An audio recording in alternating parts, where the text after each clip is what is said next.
Last सवाल आपसे, फिर मैं आता हूँ अब्बास साहब के पास।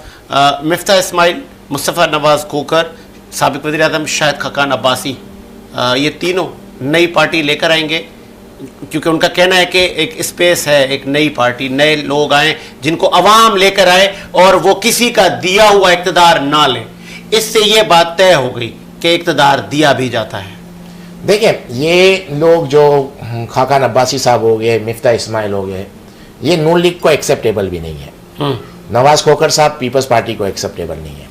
अब प्रॉब्लम क्या है, इनको पार्टी तो ये बनाना चाहते हैं, लेकिन जहाँ तक मैंने जो रीड किया है खाकान अब्बासी को, जब तक नवाज शरीफ यहाँ नहीं आएंगे वो उससे पहले पार्टी अनाउंस नहीं करेंगे। उनकी जो सोच है, जो वो आके अपने आप को जिस तरह डिफेंड करते हैं और अपनी क्रेडिबिलिटी को डैमेज नहीं होने देते हैं, उनकी सोच मुझे ये लगती है कि नवाज शरीफ आएंगे तो उनसे ये बात करेंगे और अलविदाई बात करके फिर वो अपनी पार्टी बनाएंगे कि देखें हमने।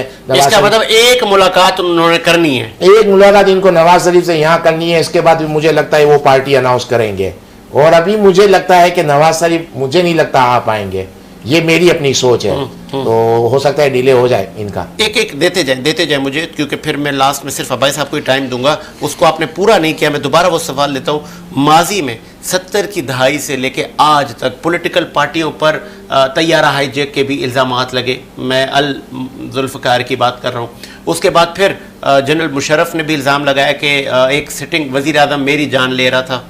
ठीक है, बहुत सारे हादसा। फिर हमने इधर कराची में भी कई कत्ल गारत के वाक़यात एक पॉलिटिकल पार्टी पे इल्ज़ामात लगते देखे। फिर 9 मई आ जाता है। वो जो माजी की पॉलिटिकल पार्टियों के गुनाह थे वो तो धुलते हुए नज़र आ गए और कुछ धुल भी गए, तो 9 मई उससे बड़ा गुनाह है।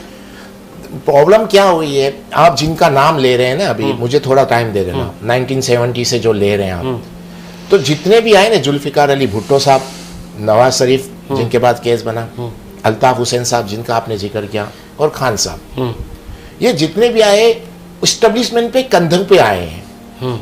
इसमें कोई दो राय नहीं है, सब इन्हीं के कंधों पे आए। और मैं डिटेल भी आपको दे दूं, 1971 का जो इलेक्शन हुआ था उसमें मुजीब जो थे बांग्लादेश के, उनको 160 सीटें मिली थी। 160 सीटें। भुट्टो को क्या राइट था गवर्नमेंट बनाने का या लड़ने का? कहाँ 160 और कहाँ भुट्टो की 80 सीटें। किसके सपोर्ट पे आए? इस्टेब्लिशमेंट के। जब ये इस्टेब्लिशमेंट के सपोर्ट पे आ गए, गवर्नमेंट आ गई, कॉन्टेक्ट बन गए, दुनिया से कॉन्टेक्ट हो गए, पब्लिक से कॉन्टेक्ट हो गए, काम कर दिया, अवाम इनके सपोर्ट में आ गई, तो किसको आंख दिखाने चले गए? इस्टेब्लिशमेंट को उठा के फेंक दिया। नवाज शरीफ साहब भी इसी तरह है, जियाउल-हक के कंधे पे।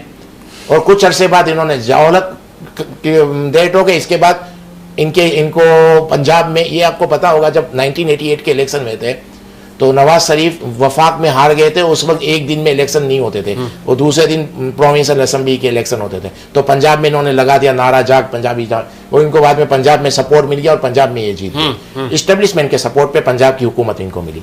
2 साल बाद बेनज़ीर को हटाया गया, नवाज शरीफ को लाया गया इस्टेब्लिशमेंट की तरफ। इस्टेब्लिशमेंट के सपोर्ट पे आते रहे इन्होंने ही। चीफ ऑफ आर्मी स्टाफ जो मुशर्रफ को बनाया था, नीचे से ऊपर लाके बनाया था। भुट्टो ने जियाउल-हक को नीचे से ऊपर लाके बनाया था। आप कहाँ डेमोक्रेटिक लोग हो? आप तो अपनी मतलब का चीफ ऑफ आर्मी स्टाफ क्यों बनाना चाहते हो? अगर आप डेमोक्रेटिक लोग हो, आप अगर जमहूरियत पे बिलीव करते हो, तो आप मेरिट पे करें। आप अपनी पसंद का बंदा क्यों ला रहे हैं कि आप उनके कंधों पे करें? और फिर उसको एक्सटेंशन भी देते हैं। हाँ, फिर आप उसको एक्सटेंशन देते हैं, और जब आप उनको जो आंख दिखाते हो तो उठा के फेंक देते हैं। अल्ताफ हुसैन का भी क्या हुआ कि पीपल्स पार्टी पॉपुलर जमात थी कराची के अंदर, उनको तोड़ने के लिए अल्ताफ हुसैन को लाया गया। अल्ताफ हुसैन तो अमेरिका के अंदर टैक्सियां चलाता था उस वक्त, जब इनको यहाँ लाया गया तो उनको कौन लाया? इस्टेब्लिशमेंट। जब इन्होंने उसको आंख दिखाई तो उठा के फेंक दिया। तो इमरान खान का क्या था? 1 सीट मिलती थी।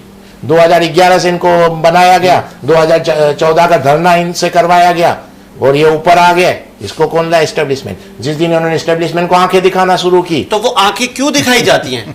वो आंखें इसलिए दिखाई जाती है, मैं आपको यही बता रहा हूं। सुने, एक आदमी धूप के अंदर घूम रहा था, तिल बिला रहा था, समझ में नहीं आ रहा था क्या करूं। अचानक उसको एक ट्रक नजर आ जाता है तो उसके नीचे सो जाता है। उसके नीचे सो जाता है, 2-3 घंटे सोने के बाद ताजा दम हो जाता है। 4-5 घंटे बाद उसको यह महसूस होता है ये ट्रक का बोझ पूरा मैंने उठाया है। यही इनका प्रॉब्लम है। और जब ट्रक हटती है तो इनको पता चल जाता है कि भाई क्या पोजीशन थी। यही हमारे यहाँ सबसे प्रॉब्लम यही है, जो आपको मैंने कहा 1971 में भुट्टो को ले ले, किसकी सपोर्ट पे आया, नवाज शरीफ किसकी सपोर्ट पे आया। चले आगे आपका पॉइंट है सर। अब्बासी साहब